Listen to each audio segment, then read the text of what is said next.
Jadi di OSIS ini lebih banyak berkontribusi terhadap sekolah. Tapi kadang juga kita berkontribusi sebagai menjadi panitia, melancarkan ya acara yang ada di sekolah ini, seperti itu.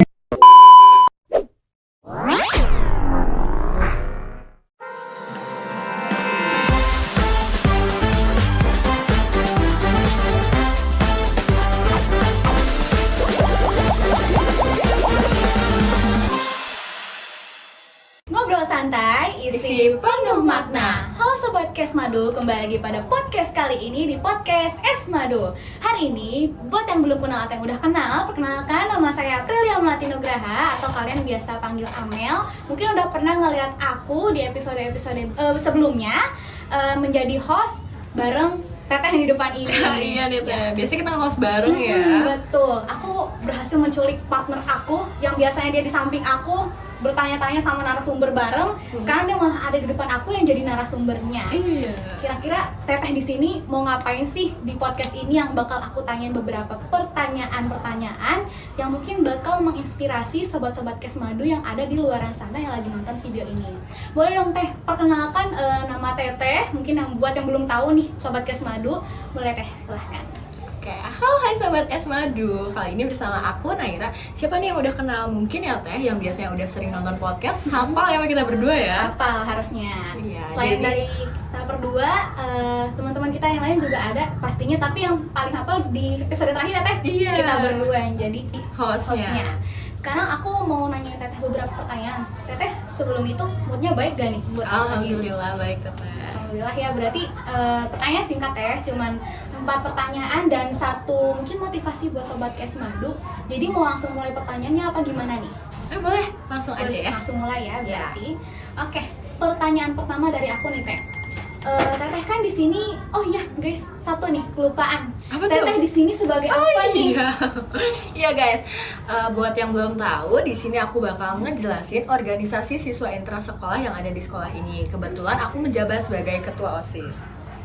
Oke, berarti yang selama ini kita kenal sebagai host, ternyata dia punya jabatan lain di luar Iya. sana, ternyata Teteh ketua OSISnya. Jadi Alhamdulillah. karena SMPN 2 Majalaya ini OSISnya itu lumayan bagus dan cukup ibaratnya tuh cukup berkembang ya Teh. Iya. Apalagi anggota-anggotanya cukup banyak, termasuk juga Teteh yang ternyata ini adalah seorang ketuanya di sini. Masya Allah. Oke Teh, kita mulai nih ke pertanyaan pertama. Teteh sebagai ketua OSIS harusnya tahu ini ya Teh, ini gampang banget buat dijawab. Apa perbedaan OSIS dengan organisasi yang lain? Ya, seperti yang kalian ketahui ya, kepanjangan dari OSIS ini adalah Organisasi Siswa Intrasekolah. Jadi di OSIS ini lebih banyak berkontribusi terhadap sekolah. Beda dengan mungkin ekstrakurikuler yang kemarin-kemarin sudah kita wawancarai gitu ya Teh ya. Nah, yang terakhir itu kita ada di PMR ya Teh. Iya, PMR. PMR itu sendiri itu sebenarnya termasuk dari organisasi juga guys. Tetapi perbedaannya dengan OSIS ini, si PMR ini tuh mungkin lebih menekuni di bidang kesehatan. Tetapi untuk OSIS ini dia berkontribusi cukup besar untuk sekolah. Biasanya nih Teh, setiap ada event-event itu biasanya diajukan oleh anggota OSIS seperti itu ya. Biasanya dibikin proposal sama sekretaris. Tapi kadang juga kita berkontribusi sebagai menjadi panitia untuk untuk melancarkan ya acara yang ada di sekolah ini, seperti itu. Jadi bisa disimpulkan bahwa OSIS ini lebih berkontribusi besar terhadap sekolah dan kita tuh mungkin lebih menekuni di sekolah gitu ya, tentang ketertiban sekolah juga gitu, seperti itu. Beda halnya dengan ekstrakurikuler yang lainnya. Oke, berarti tadi Teh Naira udah jelasin kalau OSIS itu lebih berfokus pada bidang sekolah, ibaratnya untuk memajukan kesekolahan di sekolah ini ya. Ya. Sebagai juga perwakilan dari murid-murid yang ada di SMPN 2 Majalaya Iya. itu diwakilkan oleh OSIS. Berbeda dengan organisasi yang lain tadi Teteh bilang kayak kemarin PMR, dia kan fokusnya ke kegiatan kesehatan. Kayak organisasi ekstrakurikuler yang lain. Organisasi OSIS itu ibaratnya organisasi ya, beda Iya. dengan ekstrakurikuler kayak yang tadi Teh Naira bilang. Kalau ekstrakurikuler itu mungkin lebih ibaratnya berfokus pada satu bidang yang mereka tekuni, tidak seperti OSIS yang berbeda cukup jauh ya. Iya. Kalau dalam sisi signifikan itu berbeda. Oke Teh, aku udah cukup ngerti buat pertanyaan yang pertama ini. Sekarang aku mau nanya pertanyaan yang kedua. Boleh. Jadi kinerja OSIS itu ada apa aja sih Teh? Ya, jadi aku mau ngasih tahu juga nih buat anggota-anggota yang baru yang belum tahu ya kinerja di OSIS itu ada apa saja. Oke, jadi aku mau ngasih tahu. Jadi yang pertama itu biasanya kita ngelakuin piket teh setiap hari. Nah, piket ini kita tuh ngejaga gerbang di depan sekolah untuk ngecek nih atribut siswa-siswi di SMP Negeri 2 Majalah ini sudah menggunakan atribut dengan lengkap atau tidak, seperti itu. Itu yang pertama, ada jaga gerbang, kemudian ada jaga pada saat upacara. Alasan mengapa kita ada pada saat upacara itu karena kita tuh mengkondusifkan suasana biar acara untuk upacara ini berjalan dengan lancar, seperti itu. Jadi untuk anak yang mungkin lagi asik ngobrol atau nggak fokus gitu sama upacara itu biasanya ditegur sama anggota OSIS. Dan juga OSIS ini biasanya menjadi panitia di beberapa event gitu ya yang dilaksanakan di sekolah ini, biasanya tuh dipanitiai sama OSIS, seperti itu. Itu kurang lebih dari kinerja yang ada di OSIS, seperti itu. Gitu ya. Oke. Berarti dari tadi yang Teteh Naira bilang ini ya, kalau di OSIS itu kinerjanya cukup banyak, dari jaga upacara, terus jaga ketertiban, yaitu piket, sama yang terakhir itu adalah membantu berjalannya sebuah event. Ya. Contohnya yang kemarin ya Teh, yang bala tangkas. Iya. Ya, itu juga dibantuin sama OSIS ya katanya. Juga aku juga ngeliat sih guys, kalau OSIS ini tuh bener-bener sibuk kemarin ngebantuin dari mulai kebersihan, terus keterlibatan anak-anaknya itu kayak gimana. Jadi cukup jelas sih sama apa yang tadi Teh Naira udah sampein mengenai kinerja OSIS itu seperti apa. Oke Teh, di pertanyaan ketiga ini mungkin Teteh udah tahu dan kita juga harusnya udah bisa lihat anak OSIS itu tuh nggak kerja dalam bidang-bidang yang itu-itu aja, tapi ada banyak. Nah, aku mau nanya ke Teh Naira sekarang, biar Teh Naira bisa jelasin ke penonton Kes Madu yang ada di luaran sana, kira-kira bidang-bidang yang ada di OSIS ini ada apa aja sih Teh? Ya, bidang-bidang yang ada di OSIS ini ada 6 guys. Jadi yang pertama mungkin aku mau ngejelasin guys, namanya organisasi itu kan pasti tersusunnya ada ketua, wakil, kemudian ada sekretaris dan bendahara. Selain itu juga di OSIS juga ada seksi bidangnya masing-masing gitu Teh. Yang pertama itu ada seksi bidang pertama. Nah, sekbid pertama ini tentang keagamaan gitu. Untuk setiap mungkin Teteh kadang kalau mendengar azan di sekolah kita itu biasanya dijadwalin kayak sama anggota sekbid 1. Kemudian di sekbid 2 ada tata tertib dan budi pekerti. Nah, di sekbid 2 ini biasanya yang ngepiketin anak-anak. Jadi ngejadwalin piketnya anggota OSIS ini biasanya dari di sekbid 2. Kemudian yang ketiga ada bela negara Teh. Bela negara ini berkontribusi juga bersama PJ upacara yang mengatur terlaksananya upacara. Jadi kan kalau di sekolah kita ini ganti-gantian ya Teh buat upacara. Dari kelas A sampai kelas M. Ini dilatih sama sekbid 3 beserta PJ upacaranya juga. Dan fun fact Teh, nggak cuman dari PJ upacara ataupun dari anggotanya sekbid 3 aja, tapi seluruh anggota OSIS yang ahli dalam bidang upacara biasanya mereka membantu melatih, seperti itu. Dan yang keempat ini ada olahraga dan kesenian. Jadi nih guys, setiap hari Rabu kadang kan ada yang instruktur senam ya Teh ya. Nah, itu biasanya dari sekbid 4 juga. Kemudian di sekbid 5 itu ada kewirausahaan. Di sekbid 5 ini kalian diajarkan untuk berwirausaha, caranya seperti apa gitu. Kemudian ada yang terakhir ini ada sekbid 6, digitalisasi.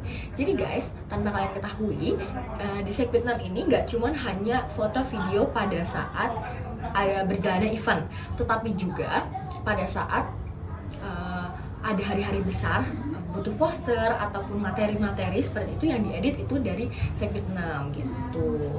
Nah, dari sekbid 1 sampai sekbid 6 ini juga ya Teh, itu tuh mereka punya kinerjanya masing-masing yang pastinya itu sama persis itu mereka harus membuat materi, dan materi ini temanya itu sesuai dengan bidang mereka masing-masing, seperti itu. Oke, berarti aku udah ngerti nih, bidangnya itu ada 6. Pertama ada yang keagamaan, yang kedua tadi ada yang tentang keterlibatan, terus ada yang tentang tata upacara, kemudian ada tentang kesehatan ya, buat instruktur senam gitu, dan ada juga yang namanya digitalisasi. Itu mirip-mirip kayak jurnalis gitu ya, yang membuat potret atau sebagainya gitu. Iya, biasanya kalau misalnya ada event-event, nah itu dari sekbid 6 gitu yang buat mengabadikan. Oke, berarti bidang di OSIS ini itu cukup lengkap buat kalian ya ibaratnya. Apalagi kan kalau di SMP Indo Majalaya ini, apalagi yang kemarin baru daftar masuk OSIS, itu kan mereka tuh banyak banget meminati berbagai sekbid-sekbid yang ibaratnya pasti mereka pengen masuk nih dari awal ke sekbid itu. Iya. Dari mulai yang keagamaan, mungkin mereka yang anaknya alim atau gimana yang pengen ibaratnya mengembangkan ya. sisi keagamaan di SMPN 2 Majalaya, itu bisa masuk ke seksi keagamaan ini. Kemudian ada yang tentang kebugaran dan kesehatan, kemudian ada tentang ketertiban, dan mereka juga uniknya dari bidang-bidang OSIS ini, mereka itu tuh punya materi yang disiapin ya Teh, kayak tadi Teteh bilang, buat dibagiin ke akun OSIS SMP 2 Majalaya. Iya, di IG. Ya, kita juga bisa lihat nih teman-teman di akun Instagram OSIS SMP 2 Majalaya, mereka sering banget nge-share beberapa materi yang beda-beda setiap hari. Ada yang kadang tentang tips menjaga kesehatan, ada yang kadang tentang memperingati hari-hari besar, dan sebagainya. Oke Teh, aku ngerti. Terima kasih buat penjelasan yang cukup panjang ini tentang bidang-bidang. Sekarang aku mau nanya nih, ini persoalan tentang Teteh sendiri gitu, individualis aja. Kalau Teteh ini kan menerapkan banyak ibaratnya tuh bidang ya Teh. Dari mulai bidang yang Teteh tekuni sebagai ketua OSIS ini. Nah, kira-kira bidang di luar sana ada nggak sih yang Teteh tekuni selain jadi OSIS di sekolah ini, dan mungkin Teteh juga masuk ke organisasi atau ekstrakurikuler lain di SMP ini? Ya, oke Teh. Mungkin untuk di lingkup sekolah ya, aku kadang beberapa kali main tenis bareng sama teman-teman kayak gitu. Terus juga aku lebih banyak mengeksplor di luar sekolah sih, kan mungkin di sekolah kan udah OSIS sudah cukup gitu ya, rasanya gitu ya. Cukup capek.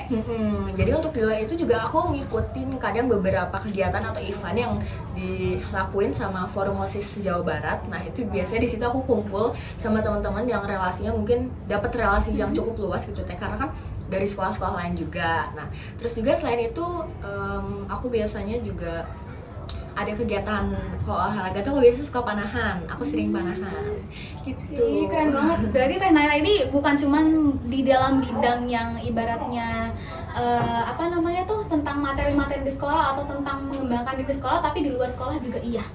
Berarti keren banget nih buat Teh Naira. Dia juga suka sama panahan, juga itu lumayan berarti masuk ke bidang olahraga ya Teh? Iya. Oke nih Teh, mungkin kita udah sampai di penghujung akhir video kita tentang tanya jawab. Tadi aku ucapin terima kasih banyak banget ke Teteh. Tapi sebelumnya buat Sobat Kesmadu yang mungkin sekarang lagi makan, lagi ngobrol sama temennya di luar sana, stop dulu dan ayo dengerin apa yang Teteh Naira mau omongin ke kalian. Ya, mungkin aku bahas sampean ya. Buat Sobat Esmadu, jangan lupa sayangi dirimu sendiri yang sudah bertahan sejauh ini. Oke. Dan dari banyaknya juga ya, dari kegiatan aku gitu, selain tadi mungkin aku juga kan kayak ngikutin selain organisasi juga, biasanya aku juga nih, buat kalian aku mau ngasih tahu nih, yang suka foto-foto bareng sama keluarga ataupun nanti mau foto wisuda, bisa banget kalian buat foto di Oculus Foto Studio. Ya, terus juga buat yang mau rekomendasiin hijab, bisa banget buat pakai Canon Community. Gitu. Aku kebetulan juga ini Teh Canon Community. Komunitas buat hijab gitu ya? Iya. Oke. Berarti Teh Naira ini tadi udah nyampe ke kalian buat jangan lupa sayangi diri kalian sendiri. Terus tadi dia udah bilang jangan lupa foto di Oculus, dan juga jangan lupa selalu menggunakan hijab. Iya, oke. Terima kasih nih Teh, dan mungkin kalian semua bakal menantikan kita di episode-episode selanjutnya. Kita berdua lagi ya Teh. Buat jadi hostnya, bertanya-tanya lagi ke narasumber. Jadi jangan lupa kami terima kritik serta saran kalian di kolom komentar ini. Dan jangan lupa like, comment, and share video ini untuk mengetahui informasi selanjutnya mengenai podcast Kesmadu. Kami menerima segala kritik dan saran kalian untuk kemajuan podcast kami di kedepannya. And thank you for listening. Stay tuned and stay strong. And see you in the next video. See you, bye-bye.